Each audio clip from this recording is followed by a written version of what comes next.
Les États-Unis et Israël se préparent à reprendre la guerre contre l'Iran, et plusieurs grands médias occidentaux confirment désormais ce fait. Le Washington Post avertit que des frappes aériennes israéliennes pourraient être imminentes. Et le National Interest, qui penche plutôt du côté républicain, vient de révéler que les États-Unis ont déployé 12 ravitailleurs KC-135 au Qatar. Les mêmes appareils utilisés pour soutenir des missions de bombardement à longue portée, comme celles que nous avons vues lors de la guerre de 12 jours entre les États-Unis et Israël contre l'Iran. Ces développements suggèrent qu'une escalade majeure et dangereuse est en cours. Bien sûr, Israël parle toujours d'escalade, et depuis le début, le milieu et la fin de la guerre de 12 jours menacent l'Iran de nouvelles frappes.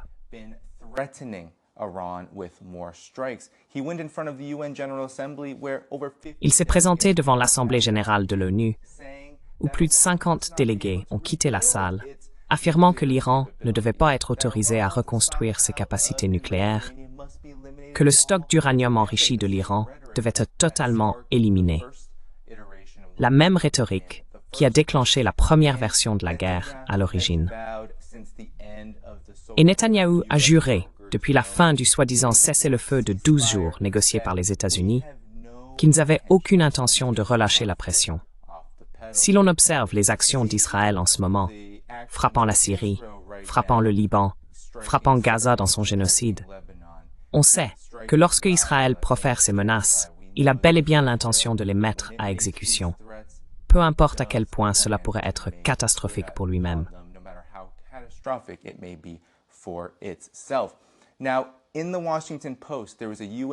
Dans le Washington Post, un analyste américain, Afshan Ostovar, a décrit ainsi la mentalité d'Israël. Israël estime qu'il pourrait devoir tondre la pelouse ou tondre le gazon en Iran. Cela signifie frapper des installations dès qu'elles apparaissent, soi-disant pour maintenir l'Iran en retrait de façon permanente. Voici le problème. Tondre la pelouse, c'est ce qu'Israël fait à la Palestine. C'est ainsi que les responsables israéliens parlent de la Palestine depuis des décennies. Lors de l'opération Bordure protectrice en 2014, ce type d'opération était considéré comme une tonte de la pelouse. Et maintenant, Israël veut étendre cela à l'Iran et en réalité à toute la région, car on le voit avec le Liban et maintenant on le voit en Syrie. On l'observe depuis des années en Syrie.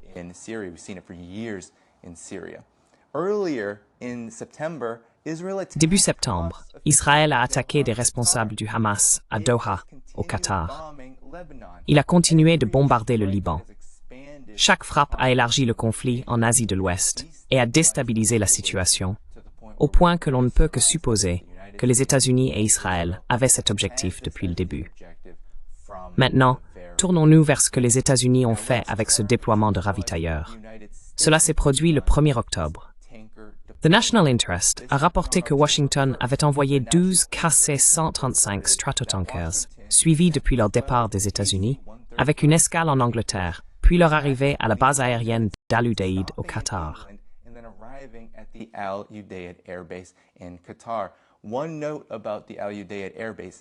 Une remarque concernant la base aérienne d'Al Udeid. L'Iran l'a frappée à la fin de la guerre de 12 jours. Et désormais, le Qatar bénéficie de garanties de sécurité. L'administration Trump a littéralement mis en place des garanties de sécurité, des garanties similaires à celles de l'OTAN, pour le Qatar, alors qu'elle envoyait ses pétroliers, déclarant que toute attaque contre le Qatar serait considérée comme une attaque contre les États-Unis. On pourrait dire que c'est parce qu'Israël a attaqué le Qatar. Et c'est vrai. Mais il ne fait aucun doute que ces garanties de sécurité concernent l'Iran. Si l'Iran agit de nouveau contre cette base, les États-Unis s'en serviront comme prétexte. Les États-Unis ne se soucient pas de ce que fait Israël. S'ils s'en souciaient, ils ne le soutiendraient pas et ne lui fourniraient pas de l'aide comme ils le font depuis le tout début.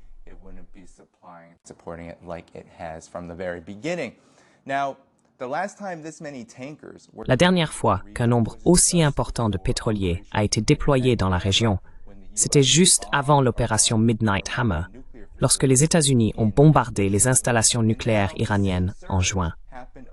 Une montée en puissance similaire s'est produite auparavant en 2019, juste avant que les États-Unis ne frappent l'Irak. Et nous savons ce qui s'est passé alors. L'assassinat de Qassem Soleimani, le général iranien de haut rang, qui a failli entraîner une situation de Troisième Guerre mondiale. Il s'agit d'une opération offensive. Ce calendrier est politique. Cela se produit juste après que Donald Trump a rencontré Netanyahou à la Maison-Blanche et juste après que le secrétaire à la guerre, Pete Hegseth, a dévoilé ce programme Warrior Ethos à Quantico, la base du corps des marines.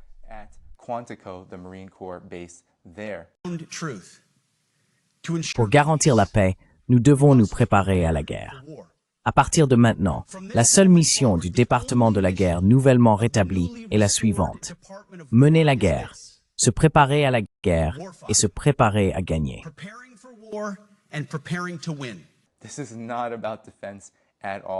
Il ne s'agit absolument pas de défense. Et Pete Hegseth l'a dit très clairement, il s'agit de guerre. Et les États-Unis s'y préparent clairement contre l'Iran. Désormais, le danger dépasse largement ce que l'Iran pourrait faire en riposte contre les forces américaines et israéliennes, en particulier Israël, comme nous l'avons vu lors de la guerre de 12 jours, avec les destructions massives causées par ces missiles balistiques dans des villes comme Tel Aviv. Le Washington Post souligne très explicitement que les États du Golfe, le Qatar, Bahreïn, le Koweït, l'Arabie saoudite et les Émirats arabes unis, ne sont pas seulement parsemés de bases américaines, mais que des responsables anonymes dans ces pays sont très inquiets. Pourquoi? Parce qu'ils sont tous vulnérables.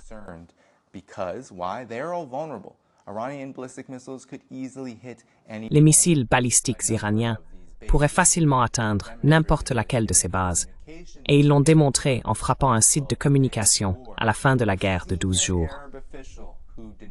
Un haut responsable arabe, qui a souhaité garder l'anonymat et n'a revendiqué aucun pays en particulier, a déclaré au Washington Post: « La région ne peut pas aujourd'hui traverser une nouvelle guerre Iran-Israël ou l'une des autres guerres qui ont eu lieu au cours des 2 dernières années. Le coût est bien trop élevé. Pourtant, ce que nous constatons, c'est qu'une autre guerre pourrait déstabiliser la région de la même manière que la guerre d'Irak de 2003 l'a fait. Mais Washington, bien sûr, refuse de désamorcer la situation. L'instabilité sert les intérêts des États-Unis. Elle justifie la vente d'armes. Elle maintient les soi-disant alliés dépendants de Washington. Et elle permet à Washington de garder le contrôle de l'avenir politique de l'Asie de l'Ouest.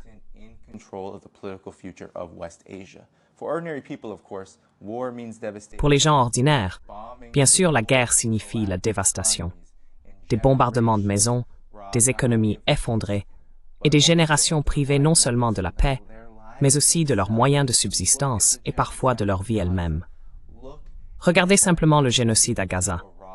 Regardez ce qui est arrivé à l'Irak et ce qui continue de se produire dans toute la région, du Liban à la Syrie. C'est une catastrophe absolue, et la situation ne fera qu'empirer lorsque cette guerre éclatera réellement. Parlons maintenant des sanctions, car ce sont elles qui ont préparé le terrain pour toute cette escalade. Le Washington Post explique que l'administration Trump a réimposé ces sanctions dites snapback, parmi les plus sévères de l'histoire mondiale. La monnaie iranienne serait en train de s'effondrer et l'inflation explose. Tout cela est intentionnel.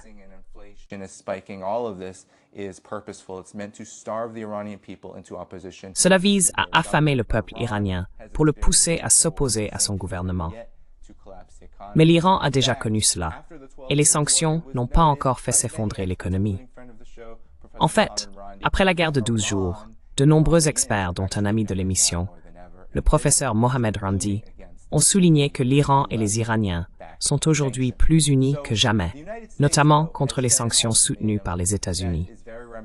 Pourtant, les États-Unis ont posé un ultimatum qui rappelle fortement le déclenchement de la guerre de 12 jours. On dit à l'Iran qu'il doit négocier spécifiquement et directement avec les États-Unis, qu'il doit cesser toute production nucléaire, arrêter son soutien à ses alliés dans la région et également arrêter de développer des missiles. En somme, il doit capituler face aux États-Unis.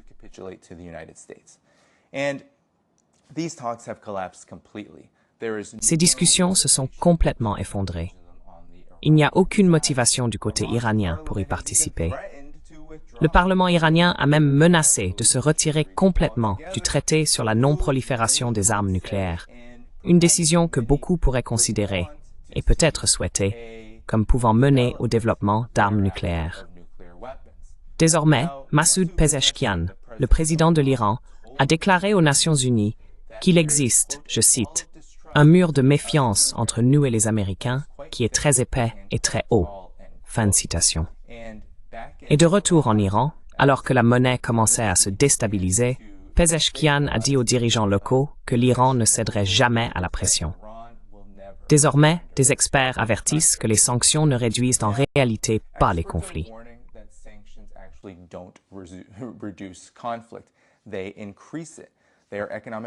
Ils les augmentent. Ce sont des actes de guerre économique qui rendent une guerre ouverte plus probable. C'est ce que nous disons sur cette chaîne depuis le tout début. C'est ce que nous voyons partout dans le monde. Maintenant, l'administration Trump se tourne vers le Venezuela pour faire la même chose. Trump a intensifié les sanctions contre le Venezuela et cherche maintenant à renverser le gouvernement là-bas sous prétexte de frapper et de bombarder les cartels de la drogue. Alors pourquoi les États-Unis et Israël continuent-ils de pousser à la guerre contre l'Iran? Eh bien, pour Washington, les raisons sont très claires. Il s'agit de domination mondiale. Il s'agit de protéger, préserver et étendre le monde unipolaire. Il s'agit de contrôler le pétrole et les routes commerciales.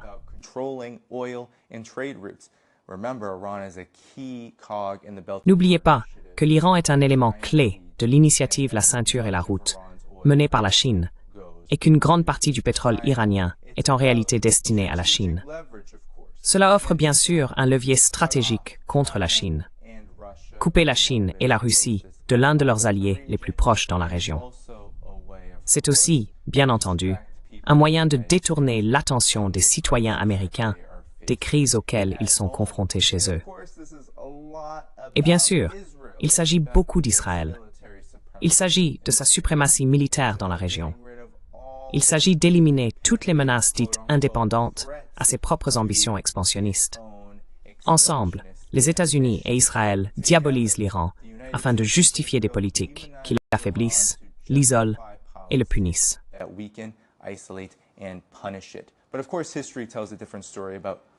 Mais bien sûr, l'histoire raconte une toute autre version sur qui est le véritable problème dans la région.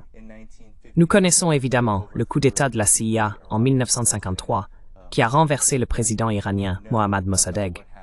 Nous savons ce qui est arrivé à l'Irak à partir de 2003, à la Libye et à la Syrie à partir de 2011, et le génocide à Gaza. Aujourd'hui, ce sont Washington et Tel Aviv qui déstabilisent la région, pas l'Iran. En fin de compte, voici la réalité. Washington montre au monde comment les sanctions sont utilisées comme une arme, non seulement pour écraser l'économie iranienne, ce qui, soit dit en passant, a échoué, mais aussi pour s'étendre à nouveau vers Israël. Une guerre massive contre l'Iran et en réalité contre l'ensemble du monde multipolaire.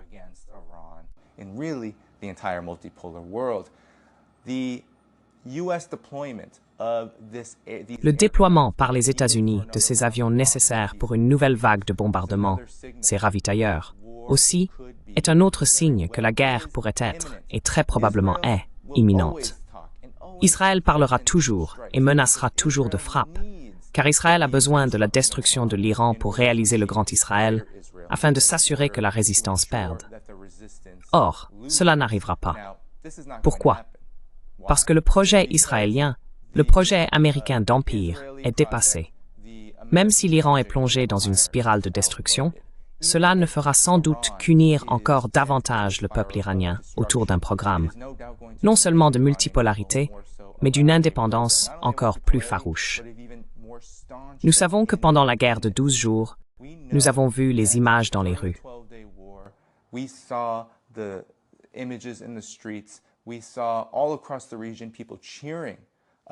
Nous avons vu dans toute la région des gens acclamer les frappes de missiles qui parcouraient des milliers de kilomètres pour atteindre Tel Aviv.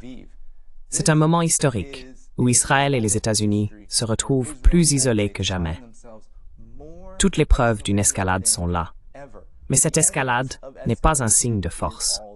C'est un signe de désespoir massif et croissant. L'image de Netanyahou quittant la salle, abandonné par des dizaines et des dizaines de délégués à l'Assemblée générale de l'ONU, en est la preuve. Les États-Unis tentent de fabriquer le consentement pour une guerre contre l'Iran. Et l'Iran n'est même pas la seule cible. L'administration Trump affirmait qu'elle serait une présidence de paix. Mais nous voyons maintenant plusieurs fronts où la guerre est en réalité imminente. But now we see multiple fronts where war actually is imminent. We have Iran, where the military... Nous avons l'Iran, où l'escalade militaire, la montée vers la guerre, est bien présente. Et nous savons qu'il y a désormais des responsables arabes anonymes, des responsables de monarchies arabes et de pays du Golfe, qui affirment que cela pourrait se produire à tout moment. Et ce n'est même pas la fin de l'histoire. Le Venezuela est maintenant sous pression. Nicolás Maduro, le président du Venezuela, vient de déclarer qu'ils ont repéré, le ministère vénézuélien des Affaires étrangères a repéré, des avions de chasse américains volant à seulement 120 km des côtes vénézuéliennes, un peu plus près. Et cela signifierait que les États-Unis violeraient l'espace aérien vénézuélien.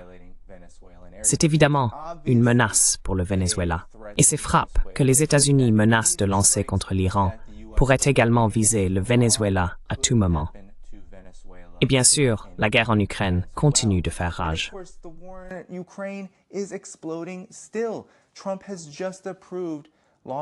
Trump vient d'approuver des frappes à longue portée contre la Russie via l'Ukraine, même si les armes ne sont pas encore disponibles. Même si la position des États-Unis et de l'OTAN est en déclin, cela ne signifie pas que les États-Unis et l'OTAN ne continueront pas à poursuivre des politiques encore plus dangereuses. Il est même question de missiles Tomahawk, toutes sortes d'armes miracles envisagées pour l'Ukraine, afin qu'elle puisse se rapprocher de plus en plus de Moscou, voire même mener une frappe de décapitation de manière autonome. C'est bien sûr une illusion, car les défenses aériennes russes sont extrêmement puissantes. Mais c'est finalement l'objectif. L'objectif n'est pas de reculer sur l'Empire. L'objectif est d'avancer sur l'Empire. Et je pense que c'est une grande leçon de l'histoire en ce moment. Les sanctions contre l'Iran ne sont en réalité qu'un outil de guerre pour l'Empire américain.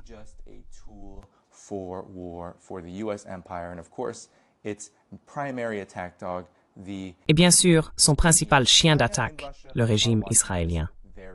La Chine et la Russie observent cela de très près. Bien entendu, la Russie reste inébranlable dans sa guerre actuelle, sa guerre directe qu'elle affirme mener, et à juste titre, contre l'OTAN.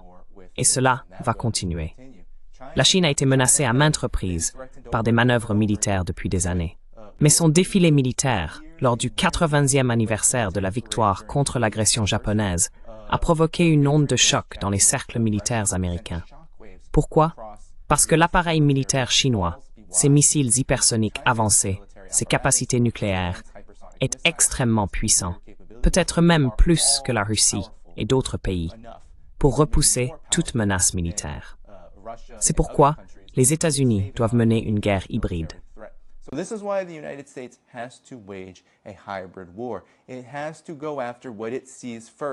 Elle doit s'attaquer d'abord à ce qu'elle perçoit comme les maillons les plus faibles. L'administration Trump a rendu ce changement très clair. Il a flatté la paix en Ukraine, parce que l'Ukraine est une guerre perdue. Bien sûr, cette guerre continue sur le plan militaire, et elle continuera de façon constante jusqu'à nouvel ordre. Mais l'administration Trump porte désormais son attention sur ce qu'elle considère comme les maillons les plus faibles dans ce monde multipolaire. Rappelez-vous, Donald Trump lui-même a déclaré que perdre la domination du dollar, perdre l'hégémonie américaine, serait encore pire que de perdre une guerre mondiale. C'est la mentalité de l'administration Trump. C'est la mentalité de Donald Trump. Et c'est pourquoi des pays comme le Venezuela, des pays comme l'Iran, sont dans la ligne de mire. Maintenant, cela va-t-il réussir? À mon avis, cela ne réussira pas, même si les États-Unis parviennent à décapiter la direction iranienne. even if, and we know that Israel was pursuing Même si, et nous savons qu'Israël poursuivait l'ayatollah Khamenei, n'est-ce pas? Ils le poursuivaient et ils n'ont pas réussi à l'atteindre. Mais même le président Raisi a été touché par une frappe aérienne israélienne et a été blessé pendant cette guerre de 12 jours. Nous savons que les États-Unis et Israël cherchent à provoquer un changement de régime. Mais même s'ils parviennent à éliminer des dirigeants, le peuple iranien, la nation iranienne, et même le Venezuela, d'ailleurs, restent très unis autour de la souveraineté et de l'indépendance. Et en réalité, cela pourrait avoir un effet de retour de flamme massif contre les États-Unis, où l'opposition devient de plus en plus faible dans ces pays, incapable de rassembler une quelconque force politique, car ce faisant, elle est perçue comme soutenant un gouvernement étranger agressif, menant une guerre illégale contre eux.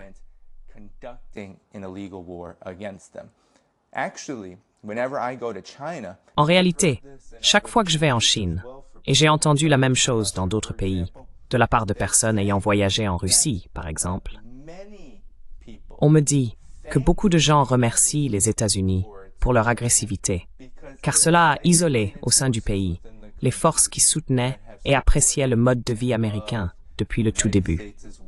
C'est tout à fait vrai en Chine. En fait, beaucoup de Chinois appellent Trump « camarade Trump », parce que toutes ces politiques n'ont fait que renforcer la détermination et l'unité chinoise autour de leurs propres objectifs et intérêts, sur les plans économiques, politiques et militaires. Cela pourrait donc très bien se retourner contre eux.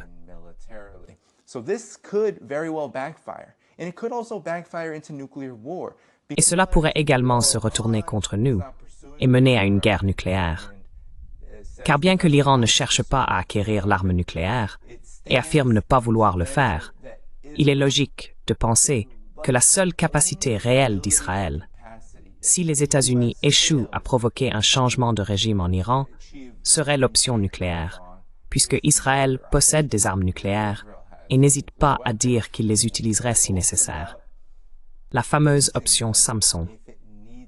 Si cela se produit, on assisterait alors à une prolifération nucléaire massive dans la région. Le Pakistan, qui possède l'arme nucléaire, se trouve également dans la région. Il y a bien sûr les États-Unis, prêts à utiliser l'arme nucléaire. Et bien entendu, la Russie et la Chine, qui sont également dotés de l'arme nucléaire.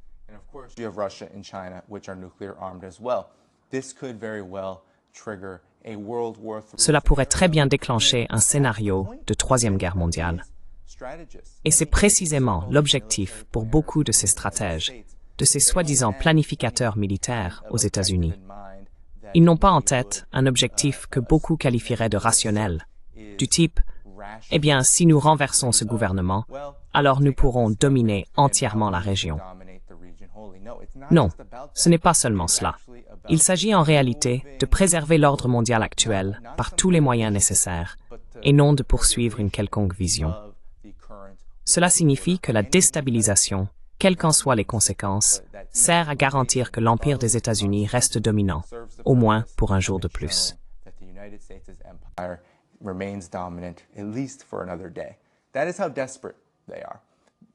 Voilà à quel point ils sont désespérés. Mais il s'agit en réalité des dernières heures de l'Empire américain. Et ce sont aussi les dernières heures, jours et semaines du régime israélien. Car plus ils deviennent désespérés et épuisent les moyens de destruction qui mènent à des possibilités de plus en plus extrêmes à l'échelle mondiale, plus ils perdent toute légitimité auprès de la population mondiale. Et plus ils perdent cette légitimité, plus les peuples du monde voudront construire une alternative qui soit équitable, juste, prospère et mieux adaptée au développement de l'humanité.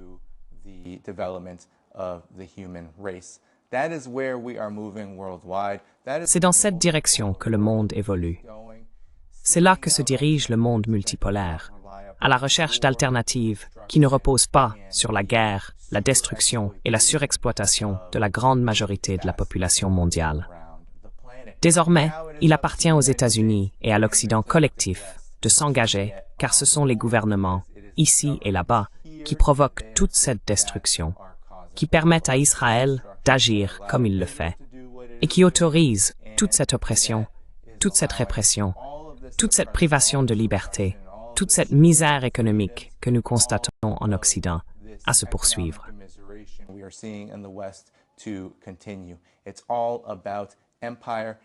Tout tourne autour de l'Empire, et il s'agit de maintenir les entreprises, les intérêts monopolistiques, les financiers aussi rentables que possible, au détriment de tous les autres.